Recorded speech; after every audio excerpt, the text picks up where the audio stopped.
And after that, you took up the work for the Heart of Our Time album. After Mal died, yeah. How was that after Mal died? What was the energy in the band after Mal? Well, I don't know. You know, obviously the energy was very, very low. You know, we all felt very, very down about it. I mean, obviously Dave had known Mal since, you know, childhood friends. You know. Yeah, there was childhood friends. Yeah, so you know, they had an extremely close relationship, and it was obviously devastating. You know, well, it was devastating to all of us, but obviously to Dave, it was even more so. You know, because they were so close. I mean, of course, on top of that, there was the issue of a songwriting partnership, which had now effectively ended. Yeah. Which had been going on since the beginnings of Demon. For 5 years or something. Yeah, so that had gone. That had been taken away. So I guess, you know, Dave had a big kind of like, Dave was standing at the crossroads. Well, we all were really, and there was a big decision to be made. You know, do we carry on? Yeah. Do we fold? Do we just say, that's it, hand in the towel? And I think, you know, I think in Dave's mind, Dave thought, well, that's not what Mal would have wanted. No. He would have wanted us to carry on. And there was obviously, you know, there was, Mal had left a lot of material which hadn't been recorded when he died, and given that to Dave and given that to the band. So there was an awful lot of material there. I got an awful lot of my own material. David got an awful lot of his own material. And so we decided to let's see what we can do. So, you know, because of the work that I'd done on British Sound Approved, Dave said, right, you know, do you want let's come together and see what we can do. Between you and him? Between me and him. Yeah. Okay. So that's what we did. So Dave came to my house in Stoke, and I had a small studio there at the time with all the keyboards set up. And we started to work. So Dave came with some ideas already fully formed. One of which was "Heart of Our Time," the single, the track. And then I had ideas, so we threw ideas at each other, and it just naturally started to evolve from there. Really, you know. Okay. It wasn't the same Demon. I mean, it couldn't have been the same Demon, but it was when Mal was alive. No, that was impossible. It was effectively it was a totally different writing partnership and effectively a different band, you know. But we were still kind of, I guess, with Heart of Our Time, we were kind of like trying to re-find our feet, you know. It's like, what can we do together? So we were exploring the possibilities that we had together as a songwriting partnership, and let's get our heads together and see what we can do and see what happens, you know. In many respects, I think, you know, there's some great tracks on that album. It doesn't work successfully as a full album in my mind, because we were still really kind of like, you know, it was a bit of a journey through a dark time, really, you know.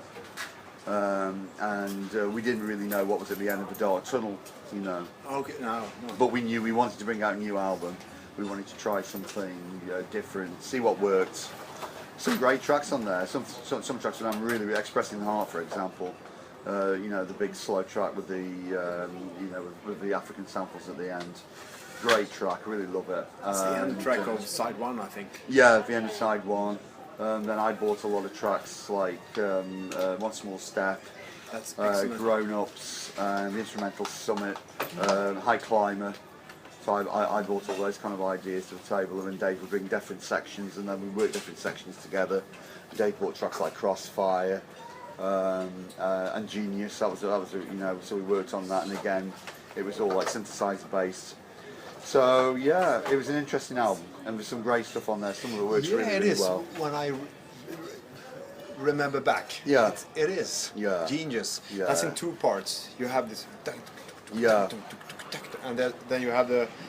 Yeah, the big open chorus. Yeah, I love it. Yeah, it's a great track. Sections. Yeah, it's a really nice track. Yeah. So yeah, there's some great stuff on there. I think it was kind of let down. It was kind of rushed. I'd have liked to have spent more time on it, but I guess we really couldn't have done. You know, I think we spent as much time on it as we could have done, really. Okay. Because like I say, it was very experimental. We weren't quite sure where we were going, so it's like, right, let's go into the studio and record it. I have a feeling it was underproduced. You know, it could have had a lot more time spent on it. More arrangement. Yeah, bigger, more arrangement. Yeah. But again, like I say, we were refining our feet. and we also had all this, all the issues to sort out with Mal not being there anymore. And then, of course, at the same time, there was issues going on with the business side. You know, with Mike, companies were going bust left, right, and centre. Pinnacle was heading into trouble. You know, so there was a lot.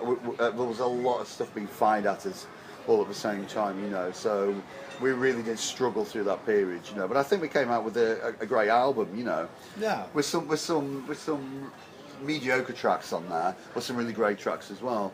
So all things considered, I think we did really well, and, and it started to work. Yeah. And it certainly, by the time we got to Breakout and Taking the World by Storm later on, I mean, the writing partnership really started to mature and develop. Yeah. What's the second track?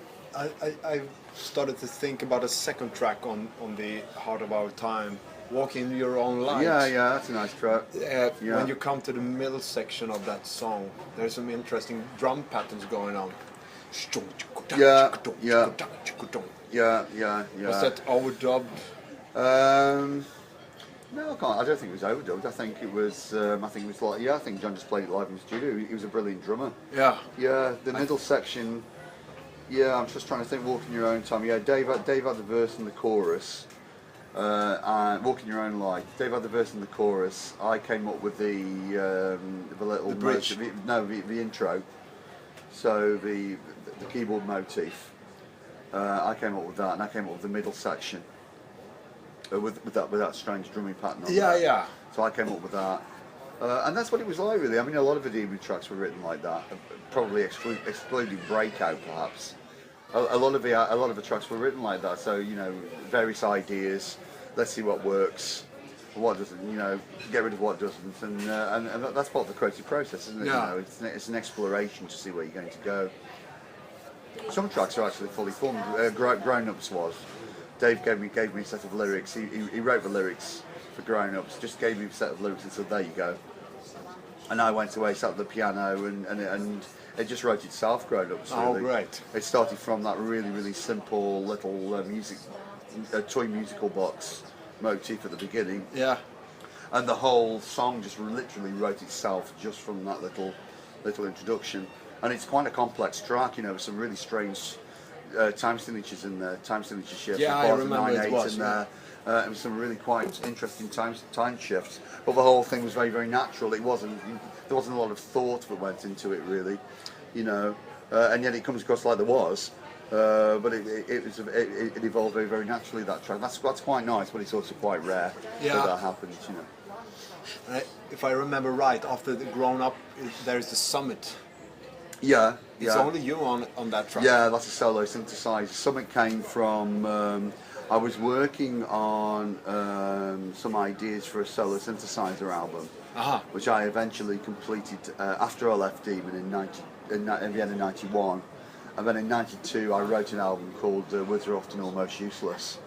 And I had two ideas. One, I wanted to write a soundtrack album for an imaginary film, which was all synthesizer arrangements, pretty much in the kind of like vein of which is standard approved. And another idea was to do an album of new age music, which was kind of like quite big around there, so lots of very relaxing music. I've never released this album, and I would like to release it in the future, maybe next year, maybe the year after, I don't know. But there's some really nice stuff on there, and big epic tracks, but it's all synthesizer led. And Summit was one of the.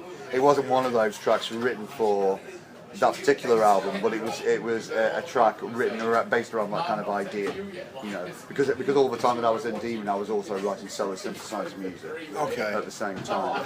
Yeah. So I was also doing an awful lot of electronic improvisations and pushing synthesizers to the limits and seeing what can be done with them. And Summit came out of that. So I guess in many respects Summit was never really meant to be a Demon track. It was never really for Demon. But it just it was written around the same time. And then listening to it and thinking, well, yeah, this might be quite nice here as a breather, you know, heading towards One Small Step. Yeah. And it comes in nicely off Grown Ups. And so I think then I decided to add the theme from Expressing the Heart at the beginning of it. So there's a French horn playing the theme from Expressing the Heart. So Okay. playing the flute theme from it. So we added that, which tied it into to the Demon album, and it works really well. Yeah. Yeah. It's quite a mighty track, you know, on headphones and full blast when that choir kicks in at the end. It's Yeah. it's got some nice atmosphere to it. Yeah. Yeah. And the last track of it, Once More Step, that's Yeah. a favorite of mine. Oh, right, I okay. think that's Yeah. you're playing a kind of a harpsichord. Yeah, there's a harpsichord on it. Yeah, it's not a real harpsichord, but it's Synthesized. It's a good sound. It's a good reproduction. Yeah. Yeah, it's a combination of two instruments. It's a clavichord and harpsichord mixed, and I think there's piano in there as well. So it's been maybe 2 to 3 instruments all mixed together to create a really nice percussive sound. And we were critically slammed for doing that. Yeah, pretty much slammed because it was considered to be old-fashioned. It was progressive rock, and it was considered to be a step back. A step back. I think one critic said it's one small step back. So it was one small step back in time. And I thought actually no. I mean, I've never heard anything that sounds like that before. No, I think it's a You know. beautiful track. I Yeah. like that track. I never heard anything like that before. So I came up with the main theme, the main melody line on the harpsichord. Dave came up with a really beautiful bridge in there. And then we started experimenting with orchestration on there, which would later lead on to the orchestration that comes into Taking the World by Storm. And that was inspired by the Alan Parsons project. Okay. So I was really into Alan Parsons, and I loved all the orchestration on there and the production on there. So we started throwing in those kind of ideas of orchestras coming in at the end and playing the main theme. And all those kind of ideas would eventually grow until we got to Taking the World by Storm, where they actually went huge. Yeah. You know. But yeah, I love it. It's a great track, Yeah. and I enjoy. I still play it now. And you do? I really love sitting at the keyboard and playing it. It's just lovely to play. Okay. It's great fun. Yeah. But you and there's told some me really odd chords in there and really odd, odd bits. Yeah, you told me about some hassle between you and John Waterhouse. Oh yeah. About some chords in the. Yeah, there's one chord in there which is I can't remember exactly what the chord is, but it's a very bizarre chord, and I think there's an augmented fourth in there, so it sounds very discordant, and it shouldn't really be there, but it does work. It's still on the album. Oh yeah, it's on the album. Yeah, and John insisted that no, he was definitely not going to play that because the chord was wrong. Okay. And I said no, well the chord's not wrong because it sounds great, so therefore the chord is right. So we had a big argument about that. Yeah, but it stayed. It stayed. Yeah, in which part is it? Is it in the? It's in the chorus. Yeah, it's in the harpsichord section. Okay. It's about the second chord at the end. So yeah, it stayed. I have to listen to that when I get home. Yeah. Or probably when we get back to your house. Yeah. Okay. Yeah. Yeah, but nice track. Yeah. Yeah. Now I understand a little about Chris Ellis, because he's mentioned on the Heart of Our Time sleeve, a live contribution. Yeah. George Glover. Yeah. Sue Spooner. Yeah. And Chris Ellis is. Yeah, well, we did a lot of. Prior to that album, we did a lot of gigs. Because several things happened. Obviously, one Mal died. A guy that was hugely influential on the music scene in Stoke-on-Trent area around that time, a guy called Phil Tunstall, also died. And so we kind of. There was a couple of benefit gigs organised. The one for Mal by Chris Ellis, and so various members of the bands and friends that we knew from Climax Blues Band. George Glover came from Climax Blues Band, and Chris Ellis obviously had left. I can't remember if he'd left Demon by then for the second benefit gig, or whether he was still in the band. But regardless, he played live. You know, and he helped us out because we had no bass player effectively. Okay, for the benefits gig for Mal. Yeah. So we did a few gigs. I think we did gigs at Leek Football Ground, and we did a couple. I can't quite remember the amount of gigs. We didn't do a great deal around them because we were effectively working in the studio. But yeah, Chris helped us out live. George Glover helped us out live. Was he was a keyboard player. Keyboard player. He was a second keyboard player. So it was sort of a time that it'd be a good idea to have two keyboard players, and we tried that out because it was just the keyboard parts were just so complex But it was very, very difficult for one person to handle everything. Yeah, so you have two yeah. keyboard players. But then you know, really, it would have been ideal to have two keyboard players throughout live, but John had his own commitment. George had his own commitments with Climax Blues Band. So, Okay, you know, he couldn't kind of like stay with the band, you know, completely. And George Glover in Climax Blues Band, that is where Les Hunt played as well. Yeah. So you can see, like, you know, I guess that's what happens in a music scene in one particular area. Everybody knows each other and everybody's friends or acquaintances, and they start bringing people in to help out in various bands. Yeah. So that's what happened there. And of course, Sue sang backing vocals. Sue was a good vocalist in her own right. Okay. So Sue sang backing vocals at a couple of the gigs as well. So it was nice, you know. It was nice, it's always nice in a band situation to bring extra people in to do extra parts. Yeah. It's quite a nice thing to do. How was her emotional state after? Oh well, I don't know. You'd have to ask her. Oh yeah. Okay. I really don't know. I can't imagine it was great, but I really don't know. I mean, she was a lovely person. Yeah. You know, and. We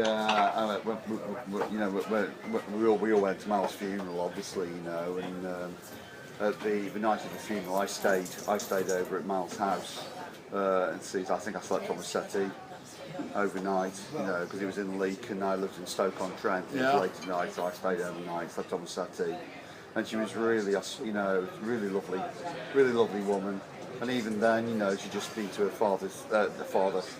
husband's funeral, and she was still incredibly friendly and, you know, welcoming, and So yeah, it was a difficult time. It was a very difficult transition. Yeah, I guess that's the best way to describe it. It was a transition.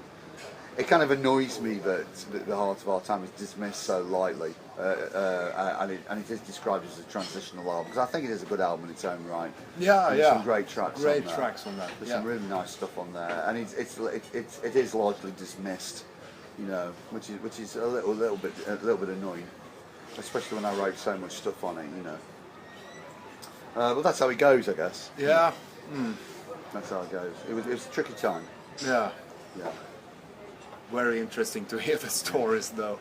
Yeah. My God, you're getting through that. What? You're getting through that cider. Yeah. I'm you okay? almost finished. Yeah. You're not. No. Taking it easy. I know how strong it is. Yeah. I'm taking it. I feel it. Yeah. I feel it in I know in how my strong hand. that is, but I'm it's taking okay. it easy. I'm going to sit here and watch you slowly sink. See how long it takes. Okay. But this interview is... Let's see how long you can do your interview for. Yeah. Okay. Yeah.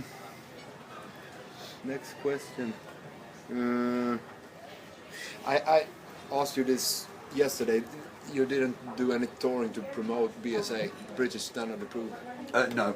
I mean, we played some tracks live, and continue to do so in later years. But no, it was just it was impossible around that time. Like I say, you know, it was we just couldn't do everything at the same time, and also it was quite difficult to kind of, like, you know,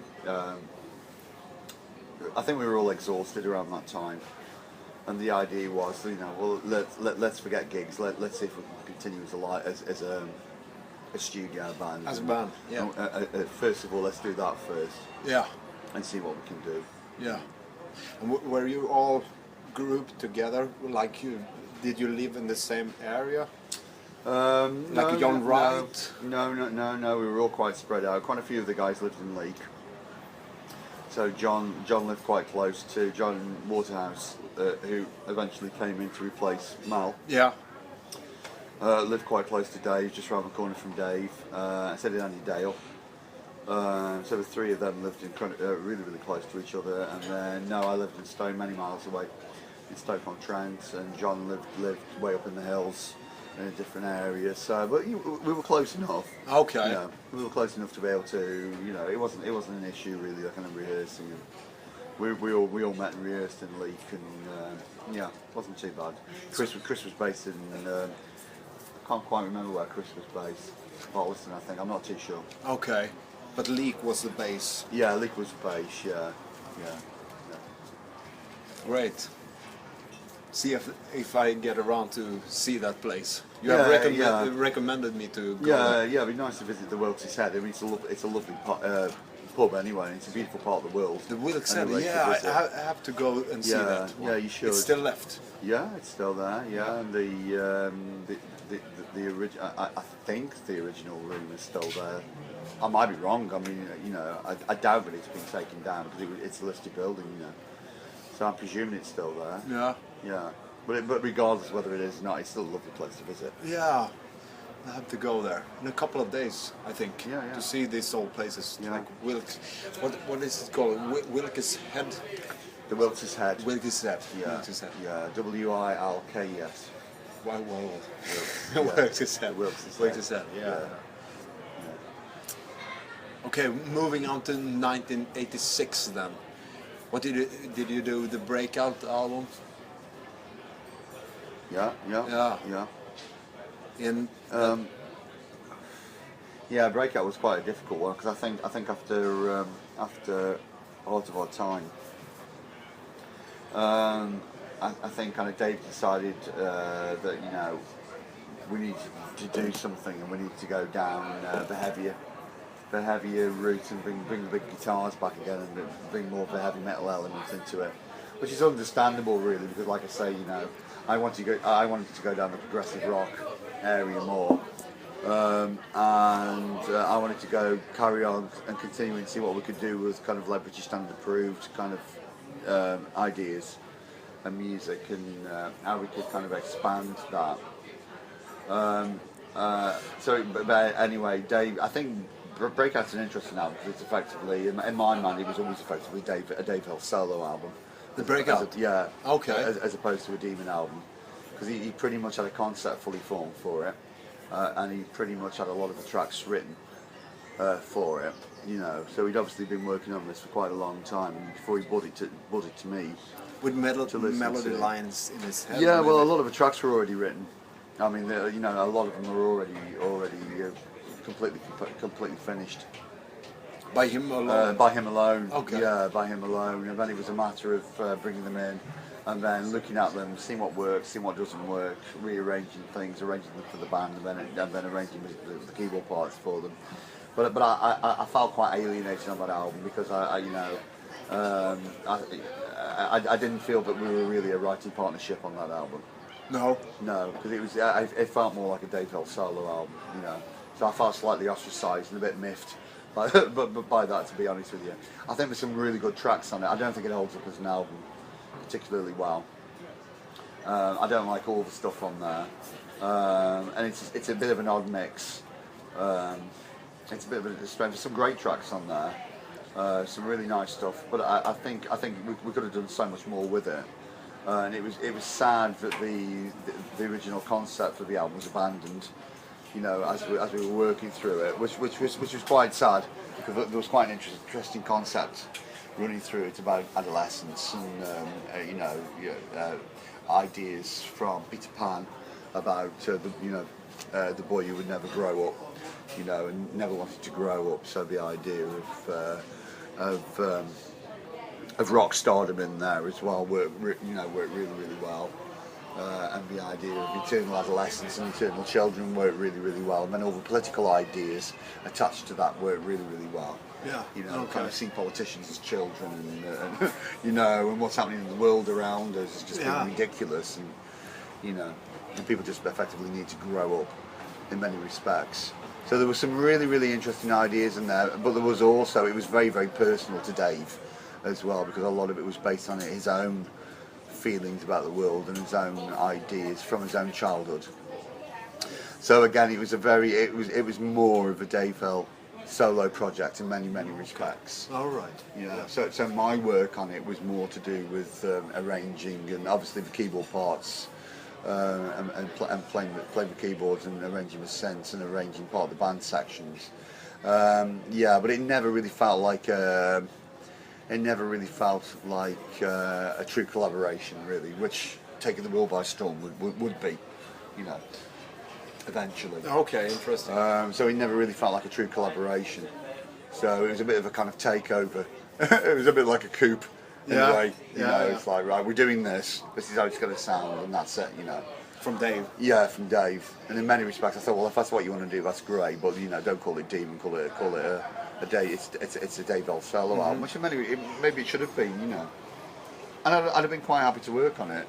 But for me, I was more keen to experiment with what we'd started on Heart of Our Time and see how we could grow from British Standard Approved and move more into the progressive rock and progressive metal area and start getting big and mixing ideas together and bringing big orchestral ideas in, which I would do on Taking the World by Storm.